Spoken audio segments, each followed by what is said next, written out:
going to dive into the SEC. This segment, I know we had callers that were on hold. They're going to hit us back right after this. Yesterday, we talked to my top three teams in the SEC. Alabama, Georgia, Texas A&M. Nothing too surprising. I like the Georgia price at plus 800 to win it all. That was one that I recommended, as well as plus 4 against Clemson in week 1. If you can get the plus 4 or even at 3.5, anything above the key number of 3 on the Georgia side, I'm fairly bullish that their offense improves significantly behind JT Daniels, similar to what we saw down the stretch last year.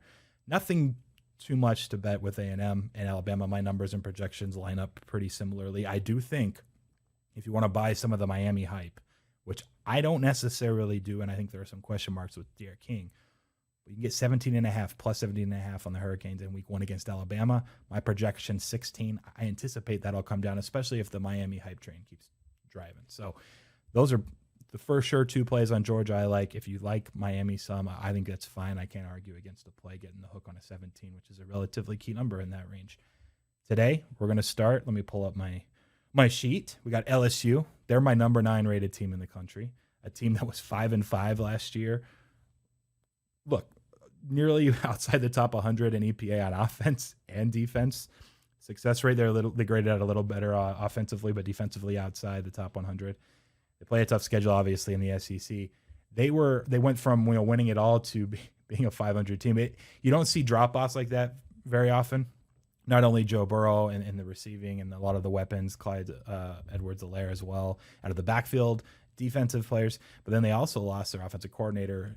Was it Joe Brady, I believe is his name, who then went on to the NFL to start helping call plays for the Panthers with Matt Rule. So he was a big, I think, reason their offense really took off under Joe Burrow, and they ended up winning it all. They lose him. I anticipate that their ultimate projection is somewhere in the middle. For some context, Phil Steele has them his 9th best team as well in the country. PFF, who did a college football preview this year, breaking down every team, they have them number 7. And I noticed PFF's rankings cater more on priors and valuing recruiting ranks and that type of thing. So a team like LSU, who's constantly recruiting near the top of the country, I think they're going to have them rated a little bit higher. So not surprised to see them at 7. I'm projected 8.3 wins on average. Their line's 8.5. I don't think there's anything to be had on the LSU side ultimately. I do think they're going to be better, and people see an 8.5 and like, wow, this team was 5-5 and a mess after Joe Burrow. Look, they're somewhere in between there. They're not going to be a team that's competing for a national championship, most likely not. But they're definitely better than a 5-5, 500 squad. So even in the SEC with I think the strength of schedule they project to face is, I think I have it at 12. We'll move on to the next. This one's probably pretty straightforward then if you know my top 4. It's Florida. They come in at number 12 for me. But there's quite a differentiating opinion, I will say, for Florida with Phil Steele. He has them number 24. I'm not sure if Phil Steele has something like he's friends with Kyle Trask. They lose Trask. I don't know what he sees. I think Dan Mullen is just an offensive genius and kind of just figures it out regardless. They were 13th in EPA offensively last year, 7th in success rate. The defense really struggled, which is interesting because Florida for years had stingy defenses and couldn't score. Now they've kind of reversed the playbook. And I will say returning production-wise, I know we're putting that up there. LSU's pretty high up because they were a younger team last year. Florida loses a lot. I will say, in general, returning production as a whole this season across the entire country is up a ton because of the rule for an extra year of eligibility that the NCAA gave basically anybody that wanted it. And so you have teams like 55% returning production generally wouldn't be too bad, maybe a slightly under average, but now you have a team like Florida who only brings back 55%, and they're outside the top 100 relative to experience in their returning projection. So for me, I project 8.9 wins. I do think they're about a 9-win team. Can you throw up real quick the prices that we have on Florida, LSU, and then for those that are paying attention, Ole Miss will be my next team. 9 wins is right where the market is on their season win total. It isn't even really juiced one way or the other. I think it's spot on, and I don't think it's worth betting national title. And I love Georgia. There's no chance I'm firing on their foe in the East Division on the conference at 10-1. But the team I'm most high on, I think most people have Auburn as their top 6 team. If you're going to do a top 6 in the SEC, I love Ole Miss. I love Lane Kiffin. I love Matt Corral. I love John Rhys Plumlee, by the way, who was the other quarterback who played before Lane Kiffin got there, and he runs some gadget plays, and now he's been playing receiver. but they bring back 81% of their returning production, which again, that's an incredibly high number, and it's only the 22nd highest in the country this year, and that's because everyone's bringing back a lot of extra players, eligibility, extra season for everybody. Last year, first year under Kiffin, Matt Corral takes over, 11th in EPA, 20th in success rate. They play a tough schedule.